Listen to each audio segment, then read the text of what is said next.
దేవుని నామమునకు మహిమ కలుగును గాక. హల్లెలూయా. మనందరం కూడా ఈ ఆనంద మాసంలో, క్రిస్మస్ మాసంలో మనందరం ఉన్నాం. ప్రతిరోజు కూడా క్రిస్మస్ సందేశాలు వింటూ ఉన్నాం. క్రిస్మస్ సందేశాలు ఎన్ని విన్నా మనకు తనివి తీరదు. ఎందుకంటే క్రీస్తుని గురించిన మాట మన జీవితానికి అంత ఆనందాన్ని కలుగు చేస్తాం. యేసయ్యని గురించిన లేఖనాలు ఎప్పుడూ కూడా మన హృదయాన్ని తృప్తిపరిచేవిగా ఉంటాయి. క్రిస్మస్ని గురించి చాలా అర్థాలు మన జీవితంలోకి వస్తూ ఉంటాయి, చాలా భావాలు మనలో ఉంటాయి.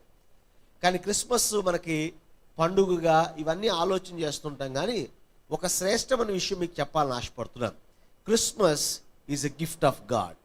క్రిస్మస్ అనేది దేవుడు మానవాళికి ఇచ్చిన బహుమానము. దేవునికి స్తోత్రం చెప్దాం. Hallelujah. It is a gift of God from heaven. పరలోకము నుంచి మానవాళికి తేబడిన శ్రేష్టమైన బహుమానం ఈ యొక్క క్రిస్మస్. ఒక వాక్యం చూద్దాం, అందరికీ తెలిసిన వాక్యం. యోహాను సువార్త 3వ అధ్యాయం 16వ వాక్యం. యోహాను సువార్త 3వ అధ్యాయం 16వ వాక్యం. దేవుడు లోకమును ఎంతో ప్రేమించెను కాగా ఆయన తన అద్వితీయ కుమారునిగా పుట్టిన వాని యందు విశ్వాసముంచు ప్రతివాడు నశింపక నిత్య జీవం పొందినట్లు దేవుడు ఆయనను మనకు అనుగ్రహించెను. ఈ యొక్క వాక్యాన్ని మనం చూసినట్లయితే ఈ యొక్క వాక్యం golden text of the Bible అంటారు దీన్ని. అంటే బైబిల్ అంతట్లో కూడా ఈ వచనాన్ని బంగారపు వచనం అని పిలుస్తారు. ఎందుకంటే ఇందులో చాలా అద్భుతమైన విషయాలు ఇందులో ముడిపరచబడినాయి లేదా ఇందులో అమర్చబడ్డాయి. ఈ వచనమే దేవుని యొక్క ఉద్దేశము, మానవుని యొక్క స్థితి, మానవుని యొక్క గమ్యము అన్నీ కూడా ఇందులోనే పొందుపరచబడ్డాయి. అందుకని ఈ వచనాన్ని golden text of the Bible అని మన బైబిల్లో రాయబడుతూ ఉంటుంది. కనుక ఈ గోల్డెన్ టెక్స్ట్ ఆఫ్ ది బైబిల్లో ఉన్నటువంటి మాటలు మనం చూసినట్లయితే ఇక్కడ దేవుడు మనకు ఆయనను అనుగ్రహించెను అని రాయబడుతుంది. ఎవరిని అనుగ్రహించాడు? దేవుడు యేసును మనకు అనుగ్రహించాడు. He is the gift of God from haven. యేసుక్రీస్తు పరలోకము నుంచి మానవాళికి ఇవ్వబడినటువంటి గొప్ప బహుమానము. అయితే ఈ బహుమానాన్ని చాలామంది అంత ఆత్రంగా, మనం 2020 సంవత్సరాల తర్వాత మనము ఈ గిఫ్ట్ని ఇంతగా సెలబ్రేట్ చేసుకున్నట్లుగా ఫస్ట్ సంవత్సరం లేకపోతే క్రిస్మస్ జరిగిన దినాల్లో ఈ గిఫ్ట్ని అంతగా యాక్సెప్ట్ చేయలే జనం. ఎందుకంటే చాలామందికి భయం. చూడండి, ఎప్పుడూ కూడా మన గిఫ్ట్ కనిపిస్తే ఆ గిఫ్ట్ కనిపించిన ప్రాంతాన్ని బట్టి ఆ గిఫ్ట్ యొక్క విలువ మనకు తెలుస్తుంది, లేదా ఆ గిఫ్ట్లో ఉన్న ఆనందం మనకు కనిపిస్తుంది. దేవుడిచ్చే బహుమానం ఎప్పుడూ కూడా కష్టతరమైన పరిస్థితులు కూడా మాత్రమే ఆ బహుమానాలు వచ్చాయి. చూడండి, నూతన నిబంధన గ్రంథంలో యేసు ప్రభు జనన విషయాలు మనం చూసినప్పుడు అక్కడ యేసుక్రీస్తు అనే బహుమానాన్ని మానవాళికి అందిస్తున్నప్పుడు అన్ని విపత్కర పరిస్థితులే. రోమా సామ్రాజ్య పరిపాలన ఒక ప్రక్కన, మరొక పక్కన దేవునికి చోటివ్వనటువంటి ప్రదేశం, దేవునికి చోటివ్వనటువంటి ప్రాంతం. ఈ యేసు ప్రభు కన్య మరియ గర్భంలో ఉద్భవించడానికి సిద్ధంగా ఉన్నప్పుడు ఒక కన్యకేంటి గర్భం ధరించడమైన ఒక ప్రతికూలమైన వాతావరణం, ప్రదానం చేయబడిన యోసేపుకేంటి పిల్లల బొట్టు అదొక ప్రతికూలత. ప్రతిదీ ప్రతికూలతే. ఈ ప్రతికూలతలన్నింటిలో కూడా nobody is willing to unwrap the gift of God. ఎవ్వరూ కూడా యేసును అంగీకరించడానికి, బహుమానం తీసుకోవడానికి ఇష్టపడాల. అందుకే మరియకి ఎవరు చోటివ్వాల.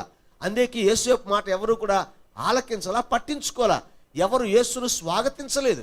ఈరోజు మనం వేడుక చేసినట్లుగా ఆరు యేసు ప్రభు జననాన్ని వేడుక చేయలా. ఈరోజు పశువులతోటికి అలంకరిస్తున్నాం, కానీ యేసు ప్రభువుకి అలంకరణ లేదు, యేసు ప్రభువుకి ఆహ్వానం లేదు. That gift was rejected, that gift was not accepted, it was not unwrapped. ఈరోజు చాలామంది సంఘంలో ఉన్న దేవుని పిల్లలమైన మనందరం కూడా దేవుడిచ్చు బహుమానాన్ని మనం స్వీకరించలేకపోతున్నాం. భయం మనలో కలుగు చేస్తుంది. ఒకవేళ స్వీకరిస్తే ఏమవుతుందని ఏర్పరచబడిన వారి సహితము, ఎదురు చూస్తున్న వారి సహితము కొన్నిసార్లు ఇలాంటి బహుమానాలు దేవుడిచ్చిన వాటిని సందేహించో భయపడో వారి జీవితం అన్రాప్ చేయడానికి భయపడుతున్నారు. మరియ కూడా భయపడింది, యేసేపు భయపడ్డాడు. కానీ దేవునికి స్తోత్రం, ఆ భయంతో వారు దాన్ని రిజెక్ట్ చేసి ఉంటే కనుక యేసేపు మరియలు యేసుకు తల్లిదండ్రులుగా ఉండేవారు కాదు.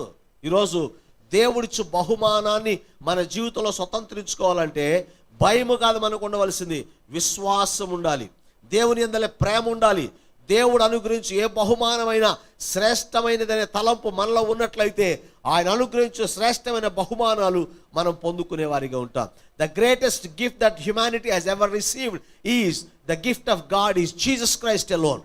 యేసు క్రీస్తు అనే శ్రేష్టమైన బహుమతిని మించిన బహుమతి మానవాళి పరలోకం ఎప్పుడు ఎన్నడూ పొందలేదు, పొందబోదు అని ఈ సమయంలో ప్రభు పేరిట నేను మీకు జ్ఞాపకం చేస్తున్నాను. హల్లెలూయా. ఆ బహుమానాన్ని గురించి పౌలు కొరింథీ పత్రికలో చెప్తాడు. ఏమంటాడో చూద్దాం. కొరింథీయులకు పౌలు రాసిన 2వ పత్రిక 9వ అధ్యాయము 15వ వచనములో మనం ఇక్కడ చూస్తే ఇక్కడ అంటాడు, చెప్పన సఖ్యము కాని ఆయన వరమును గురించి దేవునికి స్తోత్రము. An indescribable, incredible gift of God. Let us all glorify and praise God for this wonderful gift. ఈ అద్భుతమైన చెప్పన సఖ్యము కాని ఆయన వరమును గురించి దేవునికి స్తోత్రము. ఇంగ్లీష్లో గిఫ్ట్ ఆఫ్ గాడ్ అని రాస్తుంది, తెలుగులో వరము అని రాస్తుంది. ఏదైనా బహుమానము. పౌలు అంటాడు ఇక్కడ కొరింథీ పత్రికలో యేసుక్రీస్తుని గురించి మాట్లాడుతుంటాడు, చెప్పన సఖ్యము కాని వరము దేవుడు మానవాళికి అనుగ్రహించాడు. యేసుక్రీస్తు ఎంత విలువైనటువంటి బహుమానమో వర్ణించడానికి వివరించడానికి మాటలు చాలు, అవి ఊహకు అందవు. యేసులో అన్ని గొప్ప కార్యాలు ఉన్నాయి. బహుమానం తెచ్చినప్పుడు ఎప్పుడు కూడా కాగితాలు చుట్టూ ర్యాపప్ చేసో డెకరేషన్ చేసో తీసుకొస్తారు మనకి. కానీ అందులోపల ఉన్నది తెలియాలంటే ముందు పైన ఉన్నటువంటి ర్యాపర్ అంతటినీ కూడా మనం తీసివేయాలి. ఎప్పుడైతే అన్రాప్ చేస్తామో అందులో ఉన్న బహుమానాలు అన్నీ కూడా మనకి తెలుస్తాయి. ఏ బహుమానం దేనికి ఉపయోగపడుతుంది, వాళ్ళు మనల్ని ప్రేమించి ఇచ్చిన బహుమానం ఏంటని తెలియాలంటే పైన పొరంతా కూడా తీసివేయబడాలి. అందుకే పౌలు అంటున్నాడు, this an incredible gift, indescribable gift, వర్ణించలేని చెప్పన సఖ్యము కాని బహుమానము. అయితే ఆ బహుమానం ఏముంది, అది అన్రాప్ చేసినప్పుడు లోకంలోకి యేసు ప్రభు వచ్చినప్పుడు, యేసు ప్రభు పెరిగి పెద్దవాడైనప్పుడు ఆ బహుమానం ఎంత విశిష్టమైందో మనకు కనబడింది. అందులో మొట్టమొదటిగా మనం చూసినట్లయితే యేసుక్రీస్తు అనే బహుమానమును లోకములోనికి దేవుడు అనుగ్రహించడం ద్వారా మానవాళికి ఆ బహుమానము ద్వారా రక్షణ అనుగ్రహించబడింది. దేవునికి స్తోత్రం కలుగును గాక. Salvation is the gift of God. రక్షణ దేవుడు అనుగ్రహించినటువంటి బహుమానము. ఎఫెసీయులకు రాసిన పత్రిక 2వ అధ్యాయము 8వ వచనంలో చక్కని మాటలు మనం ఇక్కడ చూస్తాం. ఎఫెసీయులకు రాసిన పత్రిక 2వ అధ్యాయము 8వ వచనములో చక్కని మాట చూస్తాం. మీరు విశ్వాసము ద్వారా కృపచేతనే రక్షించబడి ఉన్నారు. ఇది మీ వలన కలిగినది కాదు, దేవుని వరమే. దేవుడిచ్చిన బహుమానమే, దేవుడిచ్చిన వరమే. ఏంటంటే దేవుడిచ్చింది రక్షణ. మీరు రక్షణ పొంది ఉన్నారు, ఇది కృపావరమే. ఎందుకంటే మానవుని జీవితంలో రక్షణ పొందాలని ఆశ ఉన్న రక్షించబట్టానికి అర్హత లేనివాడు. ఎందుకంటే ఒకసారి కాదు, 2 సార్లు కాదు, పలుమార్లు దేవుణ్ణి విసికించిన ప్రజలు, పలుమార్లు దేవుని తృణీకరించిన ప్రజలు దేవుణ్ణి ఎంతగా తృణీకరించారు. హోషేయ గ్రంథాన్ని మనం చదివితే దేవుడు ఎంతగా మనుషుల్ని ప్రేమించాడో, మనుషుడు దేవుని ఎంతగా తృణీకరించాడో అక్కడ రాస్తాడు. ఒకసారి వివాహం చేసుకున్నాడు. వివాహం చేసుకున్న ఆ వ్యక్తి ఎవరు? వ్యభిచారిణి, అన్యాక్రాంతంగా జీవిస్తున్నటువంటి ఒక గుణములేనటువంటి స్త్రీని. వివాహం చేసుకున్న తర్వాత కూడా పిల్లలు పుట్టాక కూడా మరలా వేరొక పంచను చేరినటువంటి ఆ వంచకిని మరలా దేవుడు తరచి ఆయన ప్రేమించాడు. దేవుని ప్రేమ కనిపిస్తుంది. At the same time we can see the rebelliousness of people of God. దేవుని ప్రజల యొక్క తృణీకరణ, దేవుణ్ణి విస్మరించిన ప్రజల యొక్క తిరుగుబాటును కూడా మనం చూస్తాం. అలాంటి వాళ్ళకి క్షమాపణ దొరుకుతుందంటారా? క్షమాపణ అవసరం అంటారా? అలాంటి వారిని క్షమించవచ్చా? మనం ఎవరో ఒకసారి చెప్తుంటాం కదా, అన్నీ క్షమార్హమైనవి కావు. ఎందుకని? మనం కూడా ఒకసారి ఆలోచించేయండి. నీవైనా అవ్వచ్చు, నేనైనా అవ్వచ్చు. నేను తప్పులు చేస్తా, నా పక్షంగా ఏదో తప్పులు ఉంటాయి. కానీ నా దగ్గర ఉన్నవాడు నన్ను ఎక్కువగా మోసం చేసి నన్ను గాయపరిచి నన్ను ఇబ్బంది పెడితే ఏమని తెలుసా? క్షమించరాని నేరము నీవు చేశాము. ఒక పక్కనే నేరస్తుడయ్యండి, ఒక పక్క నేను ఏదో ఒక తప్పులో ఇరకబడి ఉన్నటువంటి నేను మరొక వ్యక్తి నాకు వ్యతిరేకంగా చేసిన పాపమును బట్టి, నాకు వ్యతిరేకంగా చేసిన క్రియలను బట్టి క్షమార్హమైనది కాదు అని రూఢిగా చెప్తున్నా. అలాంటప్పుడు ఏ పాపము లేని పరిశుద్ధుడైన దేవుడు, నిన్ను చేసినవాడు, నిన్ను సృజించినవాడు, నిన్ను పోషిస్తున్నవాడు, నీకు కావలసిన సమస్తము సమకూరుస్తున్నవాడు, ఆయనకు వ్యతిరేకంగా నువ్వు పలుమార్లు పదే పదే ఆయన విసిగిస్తూ, ఆయన గాయపరుస్తూ, గాయాలు రేపుతూ పాపం చేస్తూ ఉంటే నువ్వు క్షమార్హమైన వాడువా? మనం క్షమార్హమైన వారమా? క్షమాపణ మనకు సాధ్యమా? కానీ ప్రభు అయిన యేసు క్రీస్తు బహుమానముగా ఈ లోకములోనికి వచ్చి నా పాపములకు గలువరి సిలువలో యేసు వేలాడే రక్తాన్ని చిందించి ఆ రక్తము ద్వారా మానవాళికి శాశ్వతమైన రక్షణను ప్రసాదించాడు కనుక యేసు క్రీస్తు అనే వరము రక్షణను ప్రసాదించింది. ఈరోజు మనం రక్షించబడ్డామంటే ఆ వరప్రసాదం ఎవరి వల్ల అండి? యేసు క్రీస్తు వల్లే. యేసుక్రీస్తే ఈ లోకంలోనికి రాకపోతే, యేసుక్రీస్తే ఈ లోకంలో పుట్టకపోతే, యేసుక్రీస్తు ప్రభు శిలువలో మరణించకపోతే, యేసుక్రీస్తు ప్రభు రక్తం చిందించకపోతే మానవాళికి రక్షణ లేదు. మత్తయి సువార్తలు అంటాడు, ఆయన రక్షకుడు మీ కొరకు పుట్టి ఉన్నాడు. ఎవరు పుట్టి ఉన్నాడట? పుట్టిన యేసు ఎవరు? మన కొరకు జన్మించిన యేసు ఎవరు? మన కొరకు లోకములోకి వచ్చిన యేసు ఎవరంటే రక్షకుడు. ఆయనే తన ప్రజలను తమ పాపముల నుంచి విడిపించును గనుక ఆయనకు యేసు అని పేరు పెట్టుదువు. యేసు అనగా రక్షకుడు. ప్రియ దేవుని బిడ్డలారా, రక్షణను దేవుడు బహుమానముగా మానవాళికి ఇచ్చాడు. అందుకనే that is an indescribable and incredible gift of God. ఎవరిని ఇస్తారా రక్షణ? ఎవరిని ఇస్తారా? ఎవరు కదా. సొంత ప్రాణం కంటే వేరే ఒకళ్ళ ప్రాణాన్ని ఎవరైనా ప్రేమిస్తారా? ఎవరు ప్రేమించరు. కానీ తనకంటే ఎక్కువగా మనలను ప్రేమించాడు. మన పాపములు విమోచించడం కోసం ఆయన విమోచన క్రయధనముగా మన కొరకు అర్పించబడ్డాడు. ఆయన ఆ నామములో ప్రతి వారికి రక్షణ కలుగునట్లుగా he created a source for the humanity. అపోస్తుల కార్యం 4:12 అంటాడు, ఈ నామమును తప్ప మరే నామమున రక్షణ లేదు. God has created the source for everlasting to everlasting for the salvation of humanity. మానవాళి రక్షణ కొరకై శాశ్వత కాలం నుంచి శాశ్వత కాలం వరకు రక్షణ పొందటానికి ఒకే ఒక నామమును స్థాపించాడు. అదే నజరేయుడైన యేసయ్య నామము. గట్టిగా దేవునికి స్తోత్రం చెల్లిద్దాం ఒకసారి. హల్లెలూయా. కనుక క్రిస్మస్ పండుగ అంటే బట్టలు కొనుక్కోవటం, పప్పలు వండుకోవటం, బిర్యానీలు తింటాం, ఇదే అనుకుంటున్నారేమో మనందరం. క్రిస్మస్ పండుగ అంటే తెలుసా? రక్షణ పండుగ. చెప్దాం ఒకసారి, ఏ పండుగది? రక్షణ పండుగ. నీకు రక్షణ తెచ్చిన పండుగ. అయ్యా, రక్షణ లేకపోతే నరకానికి వెళ్ళేవాడి, రక్షణ లేకపోతే శాశ్వతంగా నరకాగ్నికి ఆహుతయ్యేవాడివి. కానీ తాను ప్రేమించి తాను సృజించిన మనుష్యుడు నరకాగ్ని కాకుండా, పాపంలో పడిపి నశించిపోకుండా మానవాళ్ళని ప్రేమించిన దేవుడు తన బహుమానం పంపించి ఆ బహుమానం అంగీకరించిన ప్రతి వారికి రక్షణను ప్రసాదించాడు దేవుడు. ఎంత గొప్ప దీవెన. ఈరోజు ఎర్లీ సెంచురీలో, మొట్టమొదటి కాలంలో యేసు ప్రభు పట్ల తృణీకరించిన విధానంలోనే ఇంకా యేసును తృణీకరిస్తున్నారు. ఆ రోజు సత్రములో స్థలము లేదన్నారు. ఈరోజు ఏమంటున్నారు? మా జీవితంలో మీకు చోటు లేదు, మా ఇంటిలో మీకు చోటు లేదు, మా పనుల్లో మీకు చోటు లేదు, మా డబ్బులో మీకు చోటు లేదు, మా సమయంలో మీకు చోటు లేదు. ప్రతిదీ కూడా వీఆర్ రిజెక్టింగ్ గాడ్. యేసు ప్రభుని మనం తృణీకరిస్తున్నాం. ప్రభునందు ప్రియ దేవుని బిడ్డలారా, మేము ఇంత గొప్ప రక్షణ మనం నిర్లక్ష్యము చేసినట్ల మనం ఎలాగూ తప్పించుకుంటాం? If you reject this incredible gift, how are you going to escape from the eternal punishment? శాశ్వతమైన శిక్షను నీ జీవితంలో తొలగించుకోవడానికి యేసు ప్రభు నీ బహుమానం అంగీకరించకపోతే ఎలా సాధ్యమవుతుంది? కనుక ఈ బహుమానము పరలోకం నుంచి మానవాళికి తేబడిన బహుమానము ఏమిచ్చింది మనకి? అది మనకి రక్షణను తీసుకొని వచ్చింది. Salvation is the gift of God. రక్షణ దేవుడిచ్చిన బహుమానము. ఈరోజు రక్షణ నీకు విలువ లేదంటే అర్థం ఏంటంటే దేవుని విలువగా నీవు ఎంచట్లా. పరలోకం విలువైందని నీవు ఎంచటం లేదు. వెండి బంగారాలు క్షయమైన పరలోకం చేరవు. పరలోకం చేరేదే నీ ఆత్మే. నీ ఆత్మకు రక్షణ ఇచ్చినటువంటి దేవుణ్ణి ఇచ్చిన రక్షణ, పొందిన రక్షణ విస్మరిస్తే నువ్వే విశ్వాసివి? ఏ రకంగా నువ్వు దేవుని పిల్లలు? మనం దేవుని పిల్లలమైన వారు భద్రపరుచుకొని తెలుసా? రక్షణను కాపాడుకోవాలి మనం. దేవుని వాక్యం చెప్తుంది, you must protect your salvation. నీ రక్షణను కాపాడుకోవాలి. ఎందుకంటే దేవుడు శ్రేష్టమైన బహుమానమును యేసుక్రీస్తు మనకు అనుగ్రహించి ఆయన ద్వారా రక్షణ ఇస్తే, ఆ రక్షణ మన దగ్గర నుంచి దొంగలించిన అపవాది ఎప్పుడు కూడా ప్రయత్నం చేస్తూనే ఉంటుంది. రక్షణను కాపాడుకోవాలి. బంగారాన్ని బీరువాలో పెట్టి తాళం వేసినట్టుగా రక్షణ కాపాడుకుంటే ఏం చేయాలి?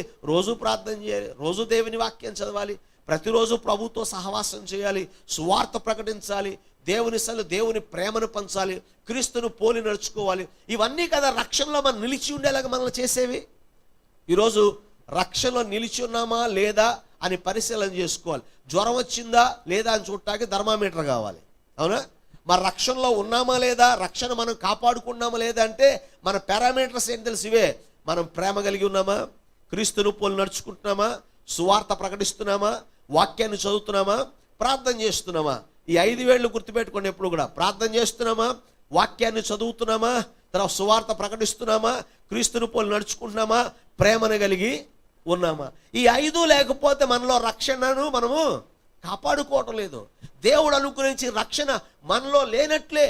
కనుక ఈ రక్షణను మనం కాపాడుకోవాలి. యేసు ప్రభు పరలోకం విడిచిపెట్టకూడని భాగ్యం ఎంచుకొనుక తనతో రిక్తునిగా చేసుకుని ఈ లోకంలోకి వస్తే, నీవు ఆ రక్షణను కాపాడుకోకపోతే యేసు ప్రభు మన కొరకు ఇచ్చిన బహుమానం యొక్క విలువేముంది? ఇంకా ఈరోజు దేవుని సన్నిధిలో మనందరం కూడా రక్షణను కాపాడుకోవాలని ప్రభు పేరట మీ అందరికీ నేను జ్ఞాపకం చేస్తున్నాను. యేసు ప్రభు లోకములోనికి శ్రేష్టమైన బహుమానం వచ్చాడు కదా. Can you ever imagine the value of Jesus with any commodity? యేసుతో పోలిస్తే దేనికైనా విలువ అసలు పోల్చగలమా? అసలు మొన్న ఈ మధ్యన చూశాను నేను, గాంధీ గారు కళ్ళజోడు వేలం పాట వేస్తే $2 లక్షలు పాడుకున్నాడు విజయ్ మాల్యా గారు. తెలుసా మీకు? 2 లక్షల పౌండ్లు అంటే ఎంతది? ఇంచుమించు 3-4 కోట్ల రూపాయలు. ఒక పాత తరం కళ్ళజోడు, ఎందుకు పనికిరాని కళ్ళజోడు అని కోట్లకు కొన్నాడు. గాంధీ గారు ఉత్తరాలు కోట్లకు కొన్నారు. ఈ మధ్యకాలంలో మొన్న ఏదో ఒక చాలా పురాతనమైనవన్నిటిని కూడా కోట్లు పెట్టి కొంటారు. సచిన్ టెండూల్కర్ టోపీ వేలం పాట వేస్తే 2,40,000 కొన్నాడు హైదరాబాద్ వాడు. అది పిల్లికి కూడా బిచ్చి పెట్టుండే ఎప్పుడు. కానీ మురికి టోపీ, చెమట పట్టిన టోపీ, 12 సంవత్సరాలు వాడిన టోపీ 2,40,000 కొన్నాడు. అవునా? వై? ఎందుకు కొన్నాడు? అంత విలువ దేనికి కొన్నాడు? దేనికి వచ్చింది? ఒక వ్యక్తి దాన్ని ధరించాడు కనుక వ్యక్తికున్న విలువ, వస్తువుకున్న విలువ కాదు. ఆ లెక్కని వాళ్ళ మతాలు కులాలు అని కుంపట్లు పెట్టుకొని గొడవ చేసి ప్రపంచంలో యేసు ప్రభువును పడుకోబెట్టిన పశువులు తొట్టి తీసుకొచ్చి వేలం పాటేస్తే దాని విలువ ఎంత ఉంటుందో? ఉంటుందా? అక్కర్లా 10 అక్కర్లా, గడ్డి పరక. ఈ గడ్డి మీదే యేసు ప్రభు పడుకున్నాడు అనుకోండి, మనకు ఎంత ఆనందం. అసలు ఆ నేల మీద నడిచాడని హోలీ ల్యాండ్ కదా, మనం గుంపులు వెళ్ళిపోతున్నాం అందరం. అడిగి వెళ్ళిపోయి యేసు ప్రభు చూసి వచ్చేసిన ఫీలింగ్, యేసు ప్రభుతో మాట్లాడిన ఫీలింగ్. ఎక్కడ యేసు ప్రభు సిలివేశాడు, నిన్ను కూడా అక్కడ వేస్తాడు. ఎవడెళ్ళడు ఇక్కడికి? ఏమన్నా వెళ్తాడా? ఎవరు వెళ్ళరు అక్కడికి. ఒకసారి ఒక పెద్ద ఆవిడ చచ్చిపోయిందండి యెరూషలేములో. చచ్చిపోతే వాళ్ళ అల్లుడు అన్నాడంటే, ఎంత డబ్బు అయినా మా ఊరు తీసుకెళ్ళిపోతాను. బోల్ డబ్బులు అయిపోతే ఇక్కడ పాతి పెట్టారని. లేదండి, నేను విన్న యేసు ప్రభు 3వ రోజు లేచాడంటే, ఏం కూడా లేచిపోద్దాం, ఎందుకు వచ్చింది అది మా ఊరు పంపించేయండి అని. అక్కడ వద్దండి అని. చాలామందికి ఏంటంటే అక్కడికి వెళ్ళిపోతే అన్నీ జరిగిపోతాయి అని. నేను ఒకసారి బైబిల్ కాలేజ్ దగ్గర చర్చి కడుతున్నాం, పేరు చెప్పనులేండి. చర్చి కడుతుంటే, నానారాయ్ యెరూషలేములో నీళ్లు తెచ్చాను రా, ఇది పోయిరా, నాకు సంవత్సరం గుడి అయిపోద్ది, ఇప్పుడు కావలేదు అది. మట్టి నీళ్ళతో గుడి అయిపోతే డబ్బు ఎందుకు తీసుకెళ్ళి ఎన్ని అవసరం పట్టరు మనకి. కొంతమందికి చాలా ఆచారాలు, చాలా అలవాట్లు. హోలీ ల్యాండ్. నేను కొత్తగూడెం క్రిస్మస్ మీటింగ్కి వెళ్ళా. ఆమె భోజనంగా పిలిచారు నన్ను. భోజనం చేసిన తర్వాత ఒక చిన్న గ్లాసులో వాటర్ తీసుకొచ్చింది, కొద్దిగా ఇంతే. అదేంటే మంచిగా ఎంత పొదుపుకిస్తున్నా అన్న. ఇది హోలీ ల్యాండ్ వాటర్ అంది. ఎప్పుడు వెళ్ళిందంట? 4 ఏళ్ళ క్రితం వెళ్ళిందట. ఆ నీళ్ళు నాకు తీసుకొచ్చి ఇచ్చింది. ఆ 4 ఏళ్ళ క్రితం అయితే ఈ పాడి దండబడిపోయేది మనకి. చాలామంది ఏంటంటే ఆ నీళ్ళు తాగితే శుద్ధ జలమా? ఆచారాలు పక్కన పెట్టాడు. శ్రేష్టమైనది ఇది కాదు. దేవుడు శ్రేష్టమైన, ఆయనే తాను శ్రేష్టమైన వరంగా మనకి ఇచ్చాడు. అసలు యేసు ప్రభుతో పోల్చుకుంటే అంతకు మించిన విలువ ఏదైనా ఉంటుందా? Is there anything called valuable more than Jesus? యేసు ప్రభు యొక్క జన్మ పరిశుద్ధమైనది, బ్రతుకు పరిశుద్ధమైనటువంటిది, జీవితం, పరిచర్య, ఆయన మరణము, పునరుద్ధానం అన్నీ శ్రేష్టమైనవి కదా. అలాంటిది యేసుతో పాటు విలువ కట్టాలంటే యేసు కన్నా విలువైన బహుమానం ఈ లోకంలో ఎక్కడ దొరుకుద్దా? నీకు దొరుకుతుందా? ఆ బహుమానాన్ని ప్రభు నీకు ఉచితంగా ఇచ్చాడు. He's given you freely. ఉచితంగా ఇచ్చాడు యేసు ప్రభు. ఎంత గొప్ప ధన్యత అండి. ఈరోజు దేవుని వాక్యం విన్న ప్రియ దేవుని బిడ్డలారా, ఇట్ ఈస్ వాల్యుబుల్ గిఫ్ట్. ఒకవేళ నువ్వు విలువైన బహుమానం కావాలని కోరుకుంటే, నువ్వు వెల చూచే అలవాటు నీకుంటే, యేసు అనే బహుమానం యొక్క వెలవ కొలవలేనిది, అది ఎన్నడూ కూడా మనం గ్రహించలేనిది. అంత విలువైనటువంటి వాడు. రెండవది, మన అవసరాలను బట్టి బహుమానం వస్తూ ఉంటాయి. అలాంటప్పుడు మానవునికి ఉన్న అవసరాలు ఏంటండి? ఆహారము, ఉద్యోగము, వ్యాపారము, ఆరోగ్యము, సంతోషము, సమాధానము, నెమ్మది, ఇవే కదా మనుషుని యొక్క అవసరాలు. యేసు ప్రభు ద్వారా ఇవన్నీ తీర్చబడ్డాయి. యేసు ప్రభు అనే బహుమానం రాకముందు వరకు కొన్ని జబ్బులకి స్వస్థత లేదేమో కానీ యేసు రక్తము ద్వారా ప్రతి వ్యాధి కూడా స్వస్థపరచబడుతుంది. యేసులో సమస్తం మనకి తీర్చబడుతుంది. మన ప్రతి అవసరత, ప్రతి అక్కర యేసు తన మహదైశ్వర్యంలోంచి ప్రభు మనకి తీరుస్తున్నాడు. ఈరోజు మన అవసరములు తీర్చే శ్రేష్టమైన బహుమానము అన్న ప్రభు అయినా, ఎవరికైనా జ్ఞానము కొదువుగా ఉందా? నా దగ్గరికి రండి, నేను మీకు జ్ఞానం ఇస్తా. ఎవరికైనా స్వస్థత కావాలా? నిన్ను స్వస్థపరిచే యెహోవాను నేనే. మీకు జీవం కావాలా? నా యందు జీవం ఉంది. మార్గము, సత్యము, జీవము నేనే. పునరుద్ధానమును జీవము నేనే. In Christ we will have everything. క్రీస్తులో మనకు సమస్తము కూడా సమకూర్చబడి ఉన్నవి గనుక మన అవసరములు తీర్చబడేటటువంటి పరలోక సంబంధమైన శ్రేష్టమైన బహుమానము నజరేయుడైన యేసయ్య మాత్రమే. నమ్మిన వారు దేవునికి స్తోత్రం చెల్లిద్దాం. Hallelujah. It's high in value. మన కోరికలు, మన అవసరాలను తీర్చేటటువంటి బహుమానము. మూడవది ఎలా ఇస్తారు? ప్రేమతో ఇస్తారు. యేసు కన్నా ప్రేమ కలిగిన వాడు ఎవరైనా ఉన్నారా? ఆయన ప్రేమను మించిన ప్రేమ ఎవ్వరికీ లేదండి. అంత గొప్ప ప్రేమ యేసయ్య ప్రేమ. అంత గొప్ప విలువైన ప్రేమ యేసయ్య ప్రేమ. ప్రభువునందు ప్రియ దేవుని బిడ్డలారా, ఈరోజు దేవుని సన్నిధికి వచ్చి ప్రార్థన చేస్తున్నాం. మనందు గుర్తుపెట్టుకోవాలి, it is the perfect gift. అది పరలోకం నుంచి తేబడిన శ్రేష్టమైన బహుమానము. నాలుగోది చూద్దాం. సమయం అవుతుంది, నేను ముందుకు వెళ్తా. నాలుగోది చూద్దాం. రోమిల్ పత్రిక 5వ అధ్యాయం 10వ వచనం. బహుమానము దేవునితో సంబంధాన్ని కలిగించింది. మీకు ఎంతమందికి యాకోబు గారు జ్ఞాపకున్నారు? యాకోబు జ్ఞాపకున్నాడు కదా. యాకోబు ఎక్కడికి పారిపోయాడు? లాబాను ఇంటికి పారిపోయాడు. ఎన్ని సంవత్సరాలు కొలువు చేశాడు? 20 సంవత్సరాలు కొలువు చేశాడు. ఒకరోజు బుద్ధి వచ్చింది యాకోబుకి, తిరిగి వెళ్ళిపోవాలనుకున్నాడు. తిరిగి వెళ్ళిపోవాలనుకుంటే భయం ఏంటి? ఆయనకి తన అన్నయ్యకి సరైన సంబంధం లేదు. తనకి ఆయనకు సంబంధం లేని కారణంగా ఏశావు చంపేస్తాడేమో అని భయపడి పారిపోయిన యాకోబు ఆ చంపుతాడనే భయం తిరిగి వచ్చే రోజుకు కూడా ఉంది. అందుకనే ఆ సంబంధం మరలా పునర్నిర్మించబడటం కోసం యాకోబు ఏం చేశాడు తెలుసా? యాకోబుకు బహుమానాలు పంపించాడు. He sent some gifts to quench the anger of his brother so that he might have proper relationship with him. తనతో ఒక సంబంధ బాంధవ్యాలు కలిగి ఉండటానికి ఈ బహుమానాలు తీసుకొని నన్ను ప్రేమిస్తాడేమో అని ఆశపడ్డవాడిగా పంపించాడు యాకోబు. కానీ రోమిలకు రాసిన పత్రిక 5:10 మనం చూస్తే అక్కడ ఒక చక్కని మాట చూడండి దయచేసి. ఎలయనగా శత్రువులమై ఉండగా ఆయన కుమారుని మరణము ద్వారా మనము దేవునితో సమాధాన పరచబడిన యెడల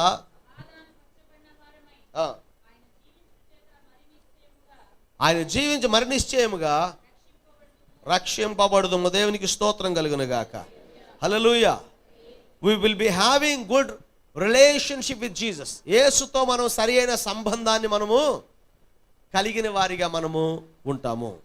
క్రీస్తుతో సంబంధ బాంధవ్యాలు కలిగిన వారిగా మనం ఉంటాం. మనుష్యుడు దేవుని చేత సృజించబడిన వాడు, కానీ ఆ మనుష్యుడు దేవుని మాటను తృణీకరించి అవిధేయత చూపించిన తర్వాత మనుషునికి దేవునికి సంబంధము తెగిపోయింది. రోజు ఆదాము యేసు దేవుడు రాగానే పరిగెత్తుకుంటూ వచ్చి మాట్లాడుకునే ఆదాము ఇప్పుడు ఎక్కడున్నాడు? ఆదామా నీవెక్కడంటే నేను ఎక్కడుంటే నీకెందుకయ్యా అనే సమాధానం వచ్చింది కదా. నేను చుట్టు చాటున దాగు, నేను దిగంబర్, నువ్వు దిగంబరని తెలిపినవాడు ఎవడు? నీ దుస్థితి కారణం ఏంటి? నీ పరిస్థితి ఏంటి? ఆదాము జీవితంలో ఒక్కొక్క మెట్టు కిందకి దిగిపోవటం మొదలుపెట్టాడు. దేవునితో మాట్లాడే ఆదాము దేవునికి దూరంగా వెళ్ళిపోయాడు. దేవునితో సత్యం మాట్లాడే ఆదాము దేవునితో అబద్ధం మాట్లాడుతున్నాడు. దేవుని ప్రేమించిన ఆదాము దేవుని మీదే నెపం మోపుతున్నాడు. నీవు నాకు ఇచ్చిన, నేను కాదు రీజను, ఎవరు? నువ్వే రీజను. నువ్వు కనుక ఏమైనా చేయకపోతే నాకు ఈ తిప్పలన్నీ వచ్చేవి కావు. నిజమే అనుకోండి, నిజమేనా? అసలు చేయకపోతే ప్రాబ్లం అంతా వచ్చేది కదా. అపవాది చేసిన ప్రక్రియను దేవుడి మీద నెపం మోస్తాడు. Blame game has started in the garden of Eden. ఇవాళ కూడా తప్పేవాడు నేను కాదండి, ఎవరు? మా ఆవిడో, మా ఆయనో, మా అన్నయ్యో, మా అక్కో, మా చెల్లో, మా తమ్ముడో, మా స్నేహితుడో, మా పక్కింటి వాళ్ళు అంటారు తప్ప నాది తప్పు అనేవాడు చాలా తక్కువ. అందుకని అతిక్రమం ఒప్పుకొని దాన్ని విడిచిపెట్టువాడు కనికరం పొందుతాడు, వర్ధిల్లుతాడని రాసింది వాక్యంలో. అతిక్రమం కప్పుకొని పక్కోడి మీద దోసేవాడు నరకానికి తోయబడతాడు. అవునా? మనం అంతా అదే స్కూల్లో ఉన్నాం. ఎప్పుడు తప్పు నాది అని చెప్పడు. తప్పు నాది, నేను చేశాను తప్పు అని ఒప్పుకునే ప్రతివాడు క్షమించబడతాడు, రక్షించబడతాడు, విడుదల పొందుతాడు. కానీ అతిక్రమం ఒప్పుకోవట్లే, మనం కప్పుకుంటున్నాం, ఇతరుల మీద తోసేస్తున్నాం. ఆ బ్లేమ్ గేమ్ ఏదైనా వనంలోనే స్టార్ట్ అయింది. ఏదైనా ఒకరి మీద ఒకరు తప్పులు నెట్టుకోవడం ప్రారంభించారు.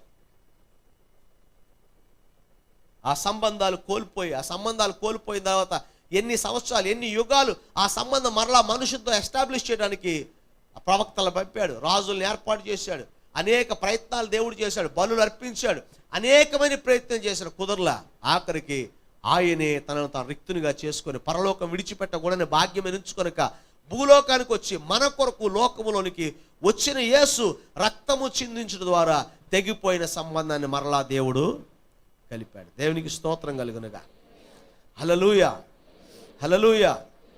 యేసు ప్రభు మన జీవితంలో దేవుని చేయి పట్టుకునే అనుభవం మనకు పోయింది. కానీ ఇప్పుడు మన చేయి పట్టుకోవాలని దేవుడు యేసుక్రీస్తు ద్వారా మన చెయ్యి పట్టుకోవాలి. ఆ స్థితి యేసు ప్రభు శిలువలో మానవాళికి అనుగ్రహించాడు. సంబంధం మరలా పునర్నిర్మించబడినట్లుగా మనం దేవుని వాక్యంలో మనం చూస్తాం. ఈరోజు ప్రియ దేవుని బిడ్డలారా, దేవుని వాక్యం వింటే మనందరం కూడా ఈ సత్యాలను గమనించాలి. యేసు ప్రభు పరలోకము నుంచి మానవాళికి తేబడిన శ్రేష్టమైన బహుమానము. కనుక ఈ శ్రేష్టమైన బహుమానం వదులుకోవద్దు. ఈ శ్రేష్టమైన బహుమానం పొందుకుందాం, మన హృదయంలో భద్రపరుచుకుందాం, బహుమానాన్ని బట్టి అతిశయిద్దాం, దేవునిలో ఆనందిద్దాం. ప్రభు తన కృపణను గురించి మనల్ని ఆశీర్వదించును గాక. ఆమేన్. తలలు వంచండి, కన్నులు మూసుకోనండి, ప్రార్థన చేసుకుందాం. మా పరమ తండ్రి, పరిశుద్ధుడా, మహోన్నతుడా, మీకు వందనాలు. ఈ సమయంలో ప్రభువా, నీ బిడ్డలమైన మేమందరము తండ్రి ఈ సంతోషకరమైన దినాల్లో ప్రభువా నీ వాక్యాన్ని విని ఉన్నాం తండ్రి.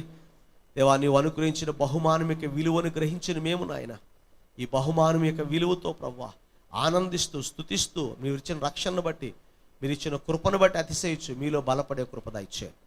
విన్న వాక్యం మా హృదయ భద్రపరచిన వాక్యానుకూలంగా జీవించే కృప ఇవ్వండి. మీరే మహిమ, ఘనత, కీర్తి, ప్రభావాలు పొంది నీ కృపలో వర్ధిల్లింపు చేయండి. యేసు అతి శ్రేష్టమైన నామమున అడిగి వేడుకొని ప్రార్థిస్తున్నాము తండ్రి. ఆమేన్.